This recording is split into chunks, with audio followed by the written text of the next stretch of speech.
Hey, what's going on, guys? This is the Stick Figure Historian, and we are about to launch into episode 32 of the American series.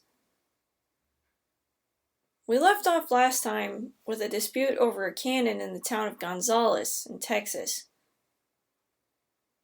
Francisco Castenada was sent to confiscate it, but the Texans started toying with him to buy themselves time to raise an army. And once he figured that out, Castenada started looking for a place to cross the Guadalupe River so that he could take the town by force. But by the time he started looking, it was already way late at night. So they ended up making camp with plans to start again at sunrise. At 3 o'clock in the morning, a dog barked in the Mexican camp. The Texans were coming. They had crossed the Guadalupe in their boats after the Mexicans had left, and had crept after them here to their new camp. It would have been a complete surprise attack, had it not been for that dog. The Mexicans scrambled to their feet and brought their rifles to shoulder, searching for the foe in the murky night. Instead of making a charge, the Texans drew back into a patch of woods. Might as well wait until sunrise now. A couple of their men slunk into a adjoining field and snatched a few watermelons to pass the time with. Thus, while the Texans were enjoying their refreshing snack, the Mexicans spent the rest of the early morning hours clutching their weapons and staring nervously into the foggy blackness around their camp. They had no way of knowing how big the force of Texans was. At last, the first glow of the sun appeared in the east, and all their questions were answered. 150 Texans came charging from the woods and fired a volley at them. A group of Mexican horsemen galloped out to meet the Texans, and soon drove them all back within the cover of the trees. This only made things worse. Now the Texans began to fire from behind the trees. The horsemen dared not go in themselves, for it is very difficult to maneuver a horse in a thick woodland. They made quick retreat back to their camp. No more shots were fired for a time, and none stirred from his place in the Texan lines as they watched the Mexican officers discussing what should be done. Eventually, a single figure came out across the open field to meet them. Their fellow citizen doctor, who we talked about in the last episode, coming to ask for parley. The Texans' answer was to arrest the poor doctor. They suspected him of being a spy, and didn't want him bringing back any more information to the Mexicans. At last, Castenada himself came out to speak to John Henry Moore, the Texan commander. Moore declared again that they would not give up the cannon under any circumstances, and that they defied the tyranny of Santa Anna. "We stand for the Constitution of 1824, he said. Castenada explained that he was really a Federalist at heart, just like they were, and that he didn't want to take their cannon away. He said he must follow orders, and so he had no choice. Moore tried to persuade him to give up, to come over to their side and help put down the dictator Santa Anna, instead of abetting him. But whether for fear or for his country's sake, Castenada would not. He turned about and walked slowly back to his command. Behind him, a flag was raised up in the Texan ranks. A white flag with a picture of a cannon in the center, and a single star that hung above it. "Come and take it," the banner proclaimed. It was nearly the same words that Plutarch places in the mouth of the great king of the Spartans, Leonidas, when the king of Persia sought to take the weapons from his people.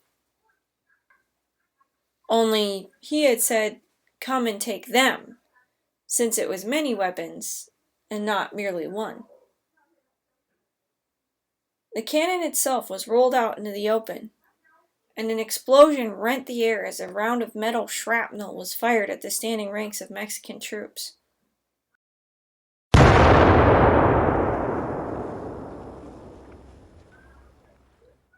The Mexicans scattered like ants and vanished into the countryside. The Texans threw up their hats and cheered. The cannon was still theirs. The events of that October 2nd of 1835 are now known as the Battle of Gonzales, though it seems a little silly to call it a battle, perhaps. Only 2 Mexican troops were killed in the skirmish, and as for the Texans, one man got a bloody nose when the barking dog spooked his horse in the early morning. That was all. But battle or not, what happened clearly showed that the Texans were ready and willing to fight, as they had always been, for what they wanted. And the actual cannon from this battle is actually on display here at the Gonzales National Museum. Well, supposedly the actual cannon. There's actually a debate about it. This one was uncovered in a creek bed by rushing floodwaters back in 1936, and it seemed to meet the specifications for the famous cannon. But then there was another one that somebody dug out of the Alamo back in 1852, and some people think that that one is actually the real gun. That cannon isn't on display, though. They smelted it down and made it into a bell for St. Mark's Episcopal Church. So it's either this gun here, or this bell, or maybe none of them at all. Anyhow, it's still kind of neat to look at, and to at least think that this was the real one. American hearts were stirred with battle fire as they read stories in the newspapers about the Battle of Gonzales. The papers called the battle the Lexington of Texas, comparing it with the famous Battle of Lexington fought in the very early days of the American War for Independence. Touched by the thought of their countrymen struggling against tyranny, and allured by their own desires for gain and adventure, hundreds of men, young and old, began to pour into Texas to enlist in the growing Army of the People.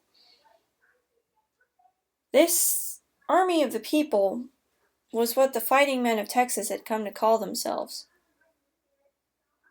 9 days after the Battle of Gonzales, they elected Stephen Austin to act as their commander. Of course, he had always been a natural leader among them.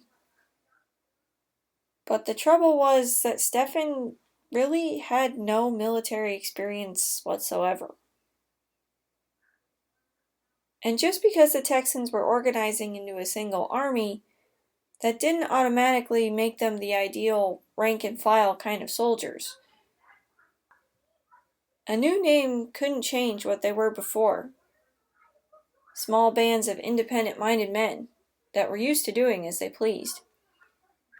It wasn't going to be easy for them to all work together to one purpose. It's very telling when we find that Stephen's first command was that all his troops must always and unquestionably obey his orders.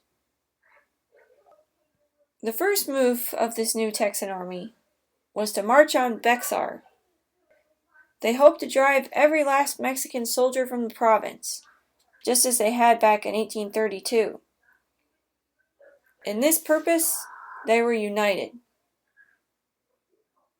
As to why and what would be done thereafter, that was another story. Some of the Texans didn't really want to entirely separate with Mexico. They just wanted to go back to the old Constitution of 1824.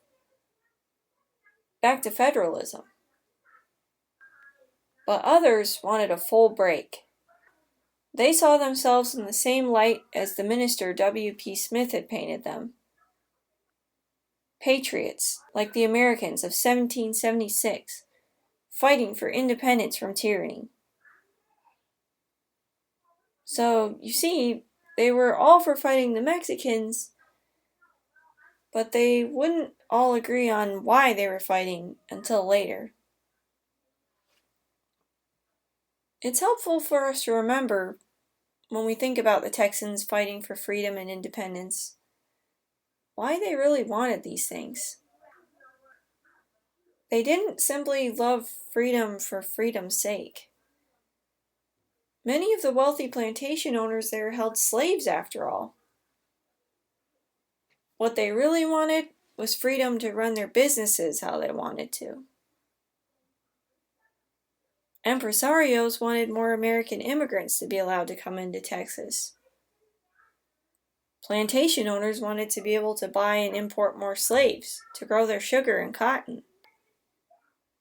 And the merchants didn't want to pay tariffs on their goods. If they got rid of Mexico ruling over them, then they could govern the commerce themselves. Now, there may have been poorer men that were tricked into thinking that they were really fighting for freedom. And perhaps that was really what they fought for with all their hearts. But in reality, many wars are fought just to make rich men richer. And in Reverend Smith's example of the American War for Independence, it wasn't much different. But that's enough for today. Thank you all for watching, and be sure to join us next time to figure out what happens in Bexar.